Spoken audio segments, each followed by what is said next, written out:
Sinal já tocou, então vamos direto ao plenário do Supremo Tribunal Federal para a sessão por videoconferência. Essa sessão extraordinária por meio de videoconferência do Supremo Tribunal Federal. Toffoli, presidente do Informo STF. as senhoras e senhores advogados e partes que acompanham feitos que estão na pauta da sessão de hoje, que ficaremos apenas no pregão do tema da ação direta da inconstitucionalidade 2135.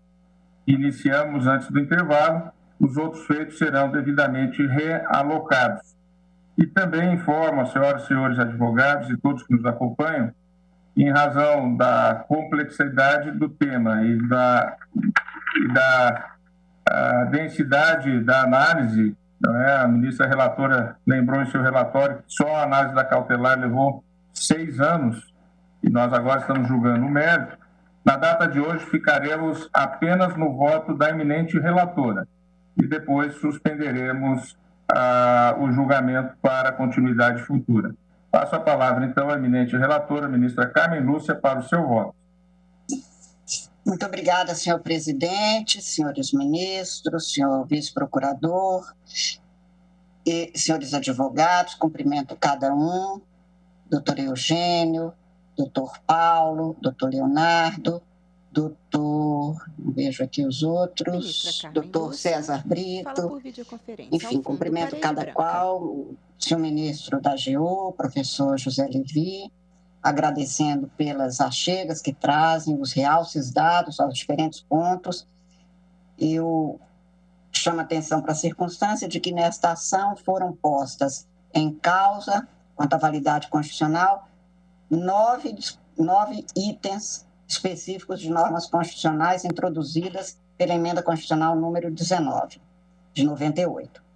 No caput do artigo 37, que teria havido uma alteração que seria inconstitucional, alega-se inconstitucionalidade, seria uma inconstitucionalidade formal, decorrente da alteração da expressão qualidade do serviço prestado, que se tinha no texto anterior, por eficiência. Também os incisos 10 e 11 e 13 do artigo 37. Alegava-se, hoje se ressaltou mais uma vez, a inconstitucionalidade material por suposta afronta ao princípio da isonomia. Essas duas normas, como se tem, eu fiz um quadro que fiz encaminhar aos senhores ministros, o que é a norma questionada, a alegação basicamente suscitada e o que se decidiu no julgamento da cautelar. Também foi questionado o caput do artigo 39. A alegação era de inconstitucionalidade formal, que foi ênfase maior tanto na matéria posta na própria ação, na petição inicial da ação, quanto em memoriais, quanto hoje nas sustentações orais. Porque este foi o único ponto cuja cautelar foi deferida por este Supremo Tribunal Federal, vencidos os senhores ministros Nelson Jobim, Ricardo Lewandowski e Joaquim Barbosa. Também foram questionados parágrafos 1º e 7º do artigo 39. Alegava-se também, neste caso, inconstitucionalidade formal, porque teria havido uma mudança de substância da norma sem regular aprovação nos turnos. Também aqui foi indeferida a cautelar requerida. Também se alegou inconstitucionalidade do parágrafo 2º do artigo 41. Também inconstitucionalidade formal alegada, teria havido a ausência de aprovação da cláusula se estável, e era apenas esta expressão questionada. STF, o artigo 135, na forma introduzida pela emenda, foi questionado em sua validade constitucional sob a alegação de inconstitucionalidade material, porque teria havido inobservância ao princípio da isonomia. Também foi indeferida na cautelar. O parágrafo 7º do artigo 169 foi questionada na validade pela falta de cumprimento dos requisitos formais, teria havido mudança da própria norma. O inciso 5 do artigo 206 também haveria inconstitucionalidade formal, e o artigo 26 da emenda, que foi também por uma inconstitucionalidade formal, mas essa foi julgada prejudicada pelo plenário do Supremo quando do julgamento da liminar, porque teria exaurido o prazo de 2 anos. Basicamente, o que se questiona. Eu gostaria apenas de fazer, antes de iniciar, senhor presidente, senhores ministros, a leitura do voto, nas passagens e com as explicações que eu gostaria de enfatizar, duas remissões que faço em meu voto que poderiam ficar como não tendo tido o devido esclarecimento e, portanto, de pronto, afirmo que fiz uma citação incluída aqui do ministro Ricardo Lewandowski, ou do professor Ricardo Lewandowski, que também foi mencionado pelo doutor José Levi.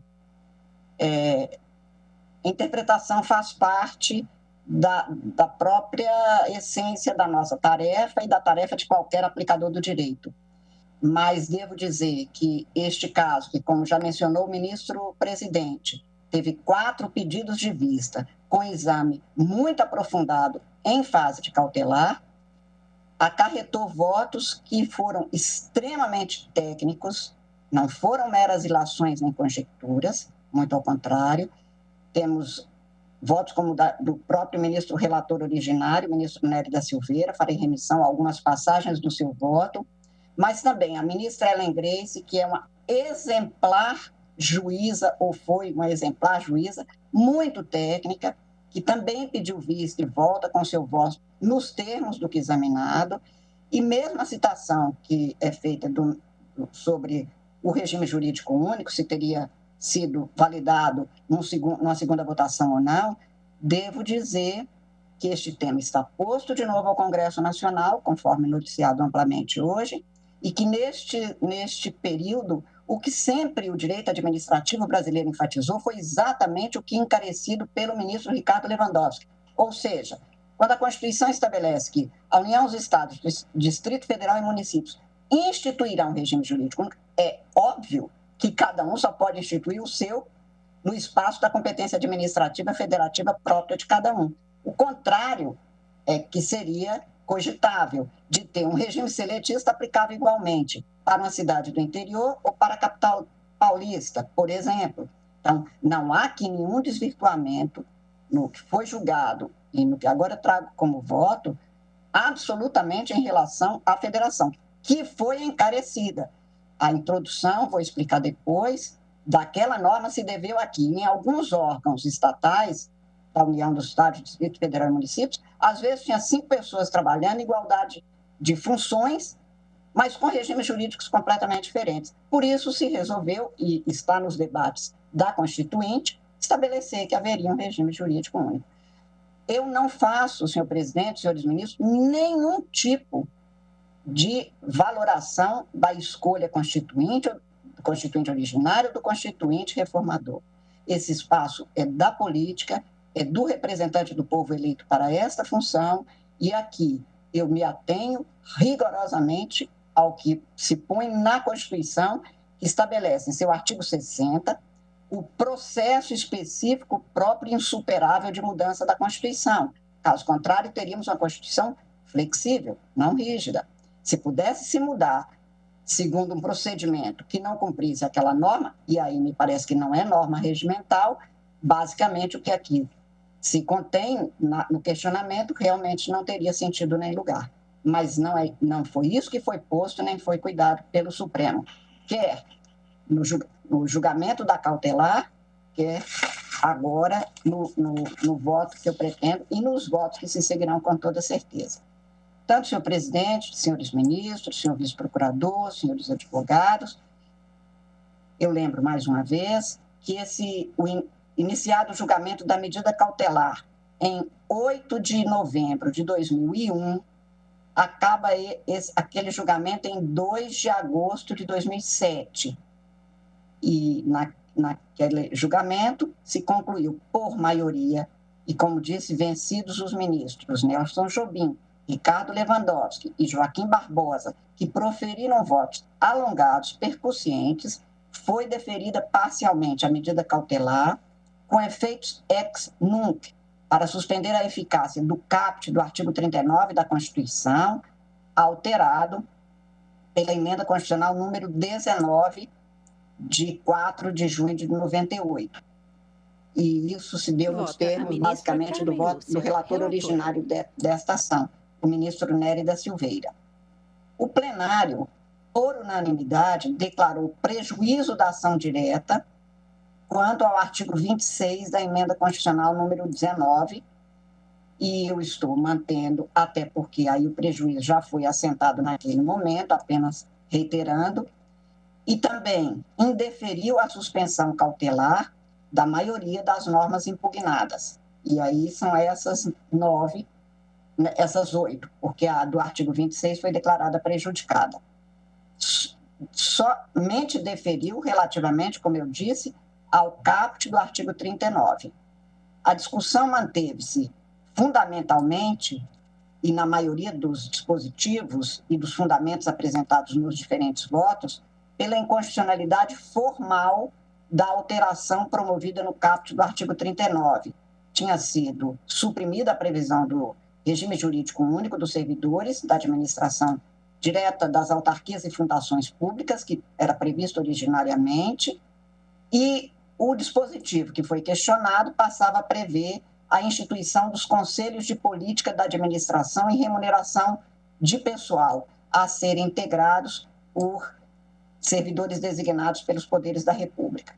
Eu estou transcrevendo as normas questionadas, mas acabei de fazer a remissão a cada uma, e nos termos do voto vencedor, e que conduziu toda a votação do ministro Nery da Silveira, o que se extrai basicamente é que o julgamento da cautelar considerou a discussão específica sobre a proposta de extinção do regime jurídico único dos servidores, que seria substituída pela sistemática do contrato de emprego público, teria sido, nos termos do que foi concluído naquela votação, rejeitada na Câmara dos Deputados em primeiro turno, no destaque de votação em separado número 9, mencionado várias vezes, tanto na peça inicial desta ação, quanto nos memoriais, quanto hoje nas sustentações orais. Segundo se concluiu naquele julgamento, com apenas 298 votos, portanto, sem alcançar os 308 necessários para a sua aprovação, nos termos do parágrafo 2º do artigo 60 da Constituição. Não estou a cuidar de norma regimental em nenhum momento. A Câmara dos Deputados tinha rejeitado a proposta de mudança no caput do artigo 39, que alterava a sistemática, portanto, da contratação, porque se excluiu a exigência do regime jurídico único para todos os servidores. Estou anotando que se tem naquele destaque para votação em separado, chamado DVS número 9, apresentadas e rejeitadas pela Câmara propostas que objetivavam a extinção, e eu voltarei a isso no curso do voto. A mesma matéria foi rejeitada em primeiro turno, mas retornou numa segunda votação e compareceu na redação final do substitutivo para a votação em segundo turno, e aí obteve a votação. No julgamento do requerimento da medida cautelar, o Supremo, por maioria, como eu disse, deferiu o pleito e suspendeu cautelarmente aquela norma, porque vislumbrou vício de inconstitucionalidade formal, pelo menos para os fins específicos da cautelar. Também naquele julgamento, foi indeferido o requerimento de suspensão cautelar das demais normas questionadas por ausência da demonstração da alegada inconstitucionalidade formal. Foram consideradas as outras alterações não substanciais e apenas de redação, e, como disse, foi também julgado prejudicada a ação relativamente ao artigo 26 da emenda constitucional. Foi indeferido o requerimento de suspensão cautelar dos incisos 10 e 13 do 37, 1, 2 e 3 do parágrafo 1º do artigo 39, parágrafo 2º do 41, artigo 135, neste se assentando que a alteração sobre remuneração e recondução dos servidores, na esteira dos precedentes do Supremo, assentam-se na inexistência de desobediência ao princípio da isonomia e inexistência de direito adquirido a regime jurídico. para os fins daquela cautelar, não se vislumbrou demonstração de inconstitucionalidade material nas normas questionadas. No voto condutor do ministro Neri, cujos fundamentos, na minha percepção e com as vênias de todas as compreensões em contrário, permanecem inteiramente íntegros e, portanto, válidos para a confirmação da inconstitucionalidade nesta apreciação, o ministro Neri analisou o processo de alteração constitucional levado a efeito, porque, como eu disse, foi pela inconstitucionalidade formal que se teve o deferimento do requerido, e assentou Sua Excelência, então, que haveria a necessidade de demonstração de ter havido o descumprimento do parágrafo 2º do artigo 60 da Constituição. Tem-se, portanto, que, neste ponto, sustentava-se que a ofensa à Constituição teria sido a inclusão no texto da proposta de emenda constitucional 173, em segundo turno, dispositivos cuja redação não teria sido aprovada na primeira. E a controvérsia, portanto, ficou nos termos específicos da Constituição, porque a Constituição estabelece expressamente a necessidade de se ter a votação com aprovação em 2 turnos, o que não teria, e por 3/5 dos votos dos membros da Câmara dos Deputados, com votação nominal. Estou acentuando, senhor presidente, que ao fazer essa análise, que é muito percussiente do ministro Nery da Silveira, se descreveu o que ocorreu e que aqui eu gostaria de reler. Está no caso do DVS número 9, que foi apresentado pelo Bloco da Oposição em 1º de abril de 97, que assim o formulou. Aspas, senhor presidente, com base no artigo 161, parágrafo 2º do Regimento Interno, requeremos destaque para votação em separado o inciso 9 do artigo 37, constante do parágrafo 3º do substitutivo, artigo 16 do substitutivo, 3, caput do artigo 39, constante do artigo 5º do substitutivo. Na justificativa desse destaque se acentuou: a rejeição da alteração ao inciso 9 proposta é extremamente necessária, e aí se descreve por que seria. Além disso, no artigo 16, prevê o relator que o contrato de trabalho não permitirá que o servidor, por ele regido, possa impetrar dissídio ou negociação. Seria, portanto, um contrato de trabalho. Esse destaque visa manter a regra atual do regime jurídico único, alcançando todos os servidores da administração, direta, autárquica e fundacional, ocupantes de cargos permanentes, bem assim preservar a permissão de contratação temporária por excepcional interesse público. Ao debater a fundamentação desse destaque, o senador Moreira Franco, também hoje já citado, enfatizou, aspas, senhor presidente, senhoras e senhores deputados, o nobre líder da oposição, o deputado Marcelo Della, partiu de uma verdade. O fato de a proposta dessa Casa do Congresso Nacional definir por lei uma relação contratual específica para o servidor público brasileiro, que substitui a mais imoral das formas utilizadas até hoje na administração pública brasileira, criada para entender interesses políticos, eleitorais e menores, que é o Instituto do Contrato Temporário. Certamente, não posso acreditar que um homem que se diz defensor dos interesses da administração pública venha aqui defender a manutenção dessa imoralidade que permitiu a prefeitos e governadores, ao longo de anos, admitirem servidores sem concurso, sem nenhum critério, sem nenhum apelo, a não ser o seu interesse pessoal, político e eleitoral, o dos seus amigos e apaniguados, relegando o interesse da administração, da população e do bom servidor. O substitutivo propõe, sim, o contrato temporário, e mais ainda, o que queremos é garantir a diferença entre o mundo público e o privado. Não queremos que venha para a administração a CLT, um vínculo contratual específico do mundo privado, no qual a empresa e os interesses para a organização do trabalho têm dono, têm cara. Na administração, o interesse é da população, da sociedade. E aí ainda é o Moreira Franco que diz, não tem a menor dúvida de que, se aprovarmos hoje o Instituto do Contrato de Emprego Público, estaremos dando ao Congresso Nacional a oportunidade de garantir direitos ao servidor, de melhorar a qualidade da administração pública e, o mais importante de tudo, mobilizar de maneira correta as pessoas que trabalharem em benefício da população, prestando um serviço de qualidade. Por isso, peço aos meus companheiros que aprovem o texto do substitutivo. As disposições do substitutivo, e aí eu transcrevo, tinham uma redação específica.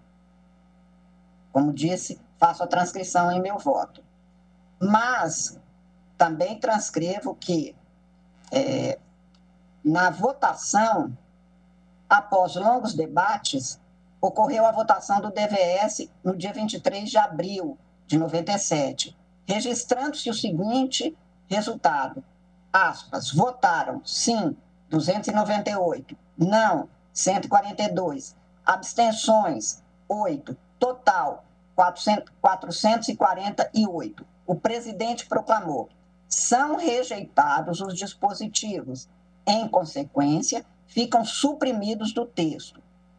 Na resenha geral do resultado da votação em primeiro turno da PEC 173, encaminhada para a Secretaria-Geral da Mesa, a Comissão Especial para a Elaboração da Redação para segundo turno, resta isento de dúvida que foram suprimidos dos substitutivos, dentre outros, o inciso 9 do artigo 37, artigo 3º do substitutivo, objeto do destaque de bancada número 9, o artigo 16 do substitutivo e o caput do artigo 39, artigo 5º do substitutivo, objeto do destaque de bancada número 9. Quanto ao caput do artigo 39, previsto no artigo 5º do substitutivo, em solução à questão de ordem, o presidente Michel Temer anotou, aspas, o senhor Marcelo Deda formulou questão de ordem em sessão de ontem acerca da prejudicialidade de diversos dispositivos, em função da votação do destaque de bancada número 9. Com efeito em decorrência da supressão da redação proposta ao caput do artigo 39, ficaram prejudicados diversos dispositivos, a exemplo dos incisos integrantes do artigo proposto, como já anunciado por essa presidência. As prejudicialidades decorrentes das votações havidas são ordinariamente anunciadas pela presidência no momento em que a matéria respectiva é anunciada para votação. Todavia, em resposta à questão de ordem formulada, considero desde já prejudicadas as remissões aos dispositivos suprimidos, ficando a cargo da comissão especial fazer as necessárias adequações redacionais ao elaborar o texto para o segundo turno. A longa transcrição que fiz no meu texto, no meu voto, desse texto do ministro Neri, é para demonstrar que, com base no que analisado e constatado por ele sobre o procedimento de alteração, concluiu ter havido inobservância das normas constitucionais ao ser reinserada a mesma norma para votação em segundo turno. A matéria rejeitada em primeiro turno, que constava do parágrafo 2º do artigo 39 do primeiro substitutivo, retornou para um segundo turno de votação na Câmara dos Deputados. Então, como caput do artigo 39, do que seria a redação final do substitutivo apresentado pela Comissão Especial de Redação. Aspas, dessa sorte, não pode haver dúvida de que o caput do artigo 39 da Constituição não foi alterado pela emenda constitucional número 19. Não era efetivamente possível ao relator da comissão, na redação final do texto em primeiro turno, deslocar do parágrafo 2º do artigo 39, como redigido no artigo 5º do caput, para vir a ser o novo caput do artigo 39, como previsto na emenda constitucional número 19. De fato, o parágrafo 2º era o que cuidava especificamente desses conselhos que vieram a compor, então, o caput pela nova votação. E aí, de novo, transcrevo a passagem do voto do ministro Neri, porque ele, então, reafirma que teria havido equívoco ao ser reintroduzido e que teria havido, portanto, a aprovação da matéria na comissão especial já quando estava eivada de nulidade sobre o aspecto procedimental, uma vez que se descumpriram formalidades essenciais previstas para o rito próprio, detente a comissão sobre um novo substitutivo, o que também se tem como registro.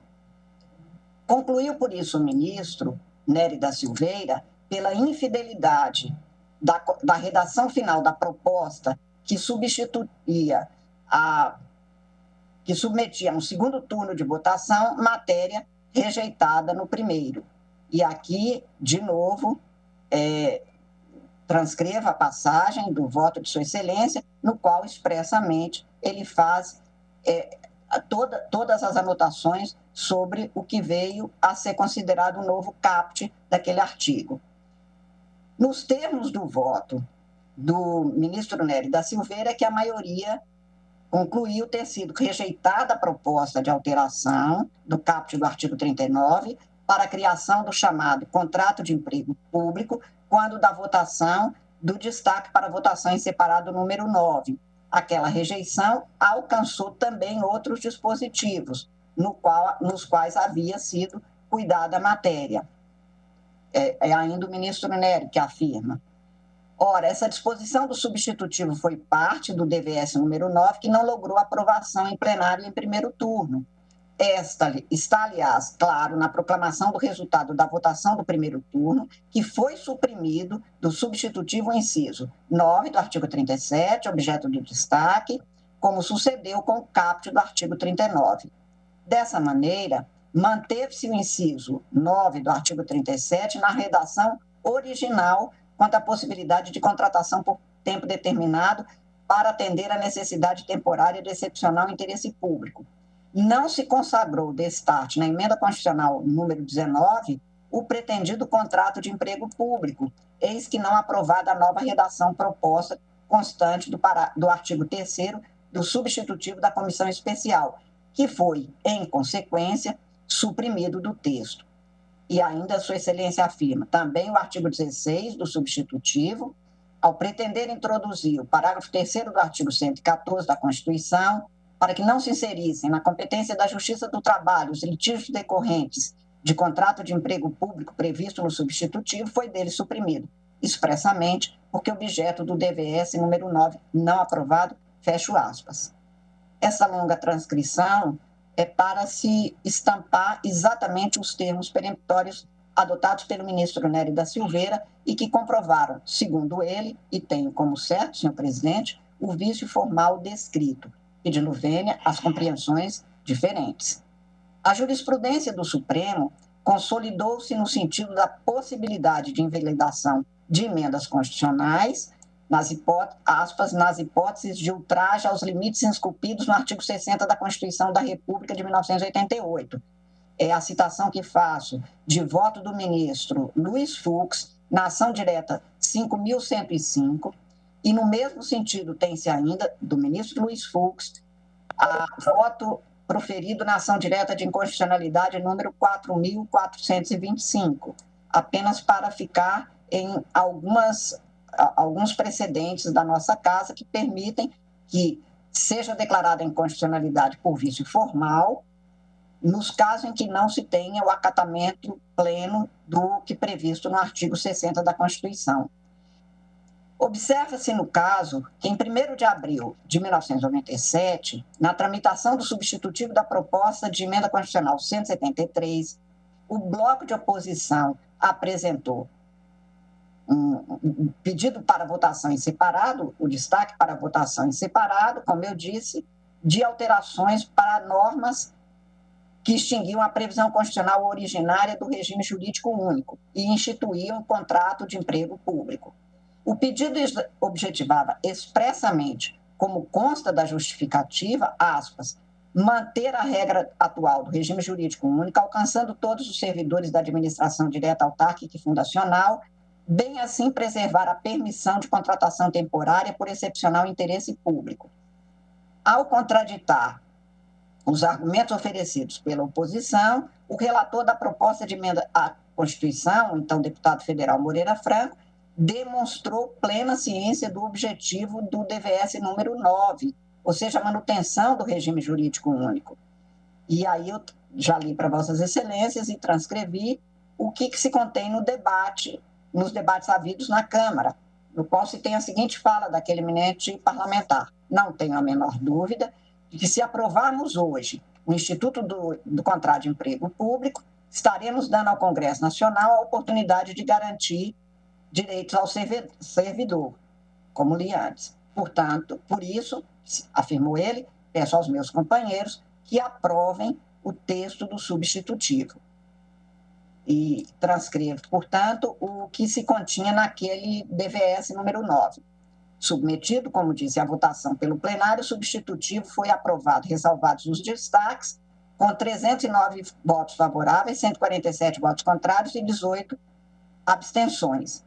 Entretanto, os dispositivos destacados, objetos do DVS número 9, e que extinguiam o regime jurídico único, não obtiveram 3/5 dos votos pela aprovação, não se chegou aos 308 votos, contando com 298 votos favoráveis, 142 contra e 8 abstenções. Foi proclamado, então, pelo presidente da Câmara, de então, Michel Temer, que tinham sido rejeitadas as alterações propostas para o inciso 9 do artigo 37, para o caput do artigo 39 e para o parágrafo 3º do artigo 114 da Constituição. Ao resolver ainda a questão de ordem, formulada pelo deputado federal Marcelo Deda, o presidente, como eu acabei de ler, ainda é expresso ao dizer que ficaram prejudicadas aquelas propostas, aspas, uma vez que as regras nele contidas são decorrências lógicas da redação rejeitada pelo artigo 39. Parece-me, portanto, fora de dúvida, que as normas objeto do destaque para votação em separado número 9 foram rejeitadas na forma decidida pela maioria do plenário deste Supremo, ao examinar e decidir sobre o requerimento de cautelar, no caso específico do caput do artigo 39 da Constituição, porque não poderiam ter sido submetidas à votação em segundo turno, uma vez que no primeiro turno, por aquele destaque, não foram aprovadas. Isso foi reconhecido pelo ministro Nelson Jobim, em cujo voto vencido afirmou Sua Excelência, aspas, as matérias destacadas pelo DVS número 9 foram rejeitadas, pois não alcançaram o quórum qualificado de 308 deputados. Apenas 298 votaram pela sua aprovação. E aí ainda Sua Excelência expressa que o caput do artigo 39, inciso 9 do artigo 37 e 16, textos propostos não foram aprovados e passaram a não mais fazer parte. Entretanto, o ministro Nelson Jobim considerou que, como foi de novo conduzido ao exame e houve uma nova votação, esta nova votação teria ensejado aquela reintrodução do texto. É de se lembrar, senhores ministros, que a Constituição, ao estabelecer os limites ao poder reformador, estabelece que, rejeitada uma matéria, ela não pode ser submetida pela segunda vez, nem mesmo pelos deputados e senadores. Então, se tivesse havido uma nova inclusão, uma inclusão do texto, mesmo depois de ter sido rejeitado uma primeira vez, esbarraria nesse outro óbice, que também é constitucional, do artigo 60. Por isso, o não atingimento do quórum de votação para promover as alterações propostas no substitutivo aos artigos 37, inciso 9, 39, caput e 114, parágrafo 3º da Constituição, configurou inequívoca manifestação do plenário da Câmara, logo no primeiro turno de votação, no sentido da rejeição da proposta de extinção do regime jurídico único da administração pública direta, autarquias e fundações, que vigorava segundo a norma originária do artigo 39. Após a votação do primeiro turno, o relator do projeto na comissão especial, deputado Moreira Franco, alterou a redação final do substitutivo e transferiu o conteúdo da proposta do parágrafo 2º do artigo 39 para o caput. E aqui eu chamo a atenção para um dado. Se não foi reintroduzido no parágrafo 2º, se foi rejeitado o contrato, esses conselhos que passaram a ser previstos por esta nova votação dizem respeito a que contrato? Porque aí a transferência de um parágrafo para o CAPT, excluindo-se a norma que fazia remissão ao regime jurídico único, não trata do regime. Quem fala é a ministra Por outra via, portanto, digo eu, submeteu-se a segundo turno de votação matéria rejeitada no primeiro, burlando-se, na minha compreensão, e mais uma vez enfatizando que houve compreensões em contrário, extremamente percussientes, embora não me tenham convencido, o requisito constitucional de aprovação das emendas constitucionais por 3/5 dos votos dos membros em cada casa em 2 turnos de votação. No julgamento da cautelar, o ministro Nelson Jobim afirma expressamente em seu voto, e foi voto divergente, como eu fiz questão de enfatizar, aspas, e fazendo remissão, portanto, ao reexame da matéria rejeitada no DVS número 7, que também teria sido, como agora o eminente ministro José Levi, da Advocacia Geral da União, fez referência. Teria ocorrido em outra votação separada, em 19 de novembro de 97, no DVS número 8, de segundo turno. No voto exarado, em pedido de vista, o ministro Nelson Jobim afirma, aspas, ressalto que o objeto e o objetivo do DVS número 8 de segundo turno são rigorosamente os mesmos do DVS número 9 do primeiro turno. Estou citando, entre aspas, essa passagem do voto de Sua Excelência. A distinção entre ambos, afirmou o ministro Jobim, está em que o DVS número 9, em relação ao artigo 39, teve como objeto o caput do artigo 39 da redação. Já o DVS número 8 teve por objeto a integralidade do artigo 39 da redação. E aí eu transcrevo o que também foi transcrito pelo ministro Nelson Jobim, afirmando a diferença. Mas a conclusão adotada pela maioria deste plenário na votação do requerimento de cautelar foi exatamente de que haveria inconstitucionalidade porque se trataria, estou citando entre aspas, presidente, de uma manobra. E por isso me pareceu, e estou acompanhando, este entendimento. Assentou a ministra Ellen Grace em seu voto vista que a mudança na redação do caput do artigo 39, pelo conteúdo que constava do seu parágrafo 2º, a pretexto de integrar a norma, que estaria acéfala com a rejeição do DVS número 9, consubstanciou, na verdade, aspas, cito do voto da ministra Ellen Grace, tentativa para superar a não aprovação do DVS número 9 e evitar a permanência do regime jurídico único previsto no caput do artigo 39, então vigente, para permitir a implementação do contrato de emprego público. Em pauta, e aí transcrevo uma passagem mais longa do voto de Sua Excelência, mas faço referência, senhor presidente, senhores ministros, a uma outra passagem de um outro voto vista. Aqui nós tivemos o voto vista da ministra Ellen, depois o voto vista do ministro Jobim, depois o voto vista do ministro Ricardo Lewandowski, depois o voto vista do ministro César Peluso. Em seu voto vista, o ministro Peluso afirma, penso data venha ter o voto do ministro Nery da Silveira dado solução correta à controvérsia. Com efeito, o fato inarredável é que a proposta de alteração do caput do artigo 39 da Constituição Federal não foi aprovada pela maioria qualificada de 3/5 dos membros da Câmara dos Deputados em primeiro turno de votação. Tal descumprimento da exigência prevista no artigo 60, parágrafo 2º da Carta da República e reproduzida no artigo 202, parágrafo 7º do Regimento Interno, impede possa reputar-se consentânea com a ordem constitucional a atribuição do novo texto àquele dispositivo constitucional. Concedido destaque, afirma o ministro Peluso, para a votação em separado da proposta de alteração do artigo 39 caput da Constituição, DVS número 9, e objeto do artigo 5º do substitutivo, o novo texto só poderia considerar-se aprovado se os votos favoráveis atingissem o quórum mínimo exigido pelo artigo 60, parágrafo 2º, equivalente a 308 votos. Não logrou, porém, essa aprovação e, por isso, foi rejeitada expressamente. A despeito desse fato certo, ainda é o voto do ministro Peluso. A Comissão Especial de Redação, ao elaborar o texto enviado a segundo turno, deslocou o parágrafo 2º do artigo 39, integrado ao restante do artigo 5º do substitutivo e com ele aprovado, para o lugar do caput do artigo 39, cuja proposta havia sido rejeitada. Não há como essa transposição, por mera emenda redacional, não há como ter essa transposição por mera emenda redacional. E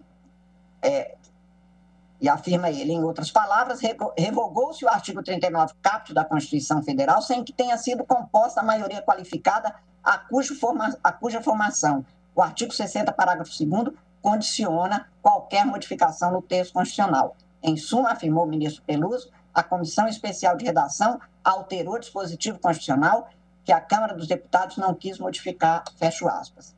Também a Procuradoria-Geral da República tem uma passagem semelhante, deixo de fazer a leitura, presidente, porque o vice-procurador doutor Humberto Jacques já fez referência a esta passagem, e afirmo que a supressão da norma originária do caput do artigo 39 afrontou, na minha compreensão, inequivocadamente a manifestação do plenário da Câmara, que em primeiro turno de votação rejeitar a mudança pretendida e, dessa forma, desrespeitou o procedimento formal de reforma constitucional, contrariamente à natureza suprema e rígida da Constituição. Estou citando, senhor presidente, também as lições do professor José Afonso da Silva, para quem o poder de reforma é limitado, está submetido às regras procedimentais da Constituição mesma, e delas não se pode desviar, sob pena do vício de inconstitucionalidade da norma resultante. Também afirmo que o que se levou a efeito por aquela forma de reintrodução da mesma matéria já rejeitada, teria descumprido por exigir a aprovação por 3/5, que não foi alcançado, reintrodução da matéria, portanto, depois de se ter a rejeição, e ainda, como eu disse, a vedação havida no mesmo parágrafo 5º do artigo 60, segundo o qual a matéria constante de proposta de emenda rejeitada ou havida por prejudicada não pode ser objeto de nova proposta na mesma sessão legislativa. Portanto, parece-me que, quanto à inconstitucionalidade formal do caput do artigo 39, na forma da emenda constitucional 19 de 98, é de ser declarada com a nulidade da norma, tal como já adotado desde 2007, na qual se restabeleceu a norma anterior.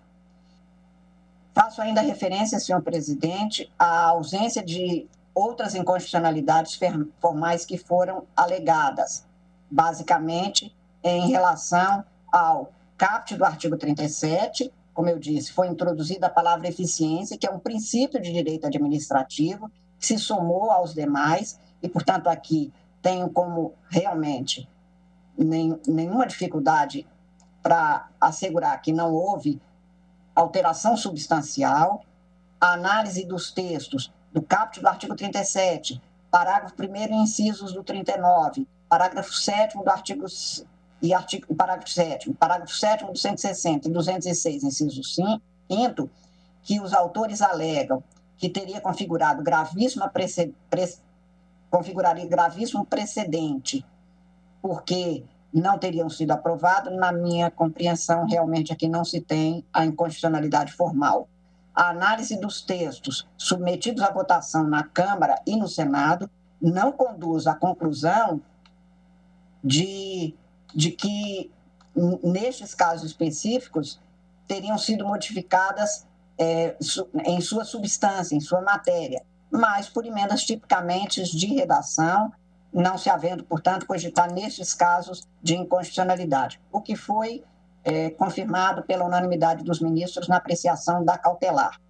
Também nestes casos estou registrando a ênfase com que o ministro Nery da Silveira detalhou em seu voto sendo acompanhados por todos quanto a estes outros pontos, a ausência de mudança substancial nesses dispositivos. STF julgação sobre quebra do regime jurídico único dos servidores públicos. Vota a ministra Carmen Lúcia, o entendimento também do ministro Nelson Jobim, que no julgamento da cautelar, ao acompanhar, demonstrou ausentes mudança substancial nos conteúdos normativos. E, portanto, não haveria, como também enfatizado numa passagem dos debates pelo ministro Pertence, modificação que determinasse a necessidade de se ter como uma nova necessidade de uma outra emenda ou de nova votação. Não se comprovam nas emendas de redação os vícios alegados que não obscureceram o sentido lógico do texto, nem operaram a alteração substancial. Estou falando isso com relação à palavra eficiência, que substituiu ou qualidade do serviço prestado. Essa foi uma emenda de redação introduzida no segundo turno. Também política remuneratória por sistema remuneratório, do parágrafo 1º do artigo 39. Aqui não há realmente nenhuma alteração de sentido, de significado ou de norma. Também não consegui vislumbrar na substituição da expressão disciplinará a aplicação dos recursos orçamentários por disciplinará a aplicação de recursos, mudança substancial ou que pudesse acarretar qualquer tipo de mudança na estrutura buscada pelo comando normativo. Também não consigo ver na alteração da expressão os critérios a serem obedecidos na efetivação da demissão por as normas gerais a serem obedecidas na demissão do servidor, qualquer mudança de conteúdo. E, portanto, não vejo não vejo em que haveria alguma inconstitucionalidade. Também não consigo vislumbrar inconstitucionalidade na alteração do singular para o plural na locução plano de carreira, do inciso 5º, por planos de carreira. Embora a emenda constitucional 53 tenha alterado essa redação, não há mudança de norma. No julgamento da ação declaratória de constitucionalidade número 3, este Supremo decidiu, nos termos do voto condutor do ministro Nelson Jobim, que não há que é preciso que não basta a simples modificação do enunciado pelo qual se expressa a proposição jurídica para que se tenha uma modificação ou uma alteração substancial. O comando jurídico, a proposição, somente pode ser considerada alterada se tiver sofrido mudança e, neste caso, teria que ser uma mudança de substância da norma. Portanto, também neste caso não vislumbrei nada que pudesse configurar inconstitucionalidade. E também na ação direta de inconstitucionalidade 3.367, de relatoria do ministro César Peluso, este Supremo já assentou que não precisa ser reapreciado pela Câmara dos Deputados expressão suprimido pelo Senado em texto de projeto que, na redação aprovada em ambas as causas, não perdeu o sentido normativo. Portanto, eu estou considerando que não procedem as alegações de inconstitucionalidade formais imputadas às emendas que foram mesmo de redação, quanto ao caput do artigo 37, caput parágrafos 1º e 7º do artigo 39, parágrafo 2º do artigo 41, parágrafo 7º do artigo 169 e ao inciso 5 do artigo 206. Também não vislumbrei inconstitucionalidade material nas mudanças processadas nos incisos 10 e 13 do artigo 37, quanto a estes, aos parágrafos 1º incisos do artigo 39 e ao artigo 135, se tem que houve na emenda nem nada que pudesse demonstrar que teria sido ou retirado direito que não pudesse ser alterado por reforma, por emenda constitucional, e a nova redação também do artigo 135, ao prever a forma de subsídio na remuneração dos servidores, integrantes de defensorias, advocacia pública da União dos Estados do Distrito Federal, são apenas adequações introduzidas ao regime previsto na emenda constitucional. E, portanto, nós já tínhamos na própria Constituição o impedimento de qualquer forma de vinculação ou equiparação, pelo que não vi contaminação nem por inconstitucionalidade formal, nem por inconstitucionalidade material nesses pontos. Os autores ainda alegam que a redação original do dispositivo constitucional limitava-se a prever a revisão geral da remuneração sem distinção de índice entre civis e militares, mas o argumento não me parece proceder com as vênias das inteligências contrárias, porque as alterações entre os regimes remuneratórios decorrem de uma diferenciação material inerente àquelas atribuições. Portanto, não há algo que possa ter tisnado ou maculado direitos fundamentais de servidores. As normas constitucionais originárias que faziam remissão à norma do parágrafo 1º do artigo 39 asseguravam direitos que foram, se não mantidos, alterados na forma própria de uma emenda constitucional com as determinações do Congresso e sem que isso, de alguma forma, comprometesse o que se põe na Constituição como limite material ao exercício do poder reformador.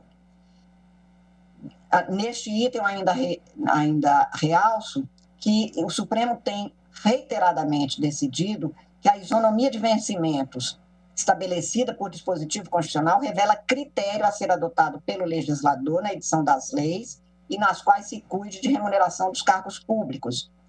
A previsão da norma originária do parágrafo 1º do artigo 39 da Constituição não garantiu aos servidores direito à isonomia automática de vencimentos, de cargos de atribuições iguais ou assemelhadas.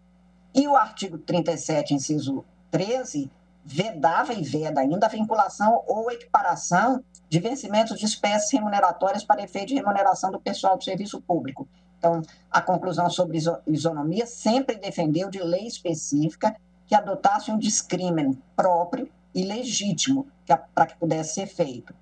Estou citando, neste sentido, da relatoria do ministro Sepúlveda pertence, por exemplo, à ação direta de inconstitucionalidade número 1776, na qual expressamente se concluiu neste sentido, dentre vários outros que temos. A supressão textual da isonomia de vencimentos por critérios objetivos e de aplicação uniforme a serem seguidos pelo legislador na fixação de padrões e demais componentes do regime remuneratório não acarreta, a meu ver, ofensa ao inciso 1 do artigo 5º, nem ao caput do artigo 5º, porque são condizentes com os aspectos da isonomia material a permitirem a apuração dos requisitos, atribuições e peculiaridades de cada cargo público.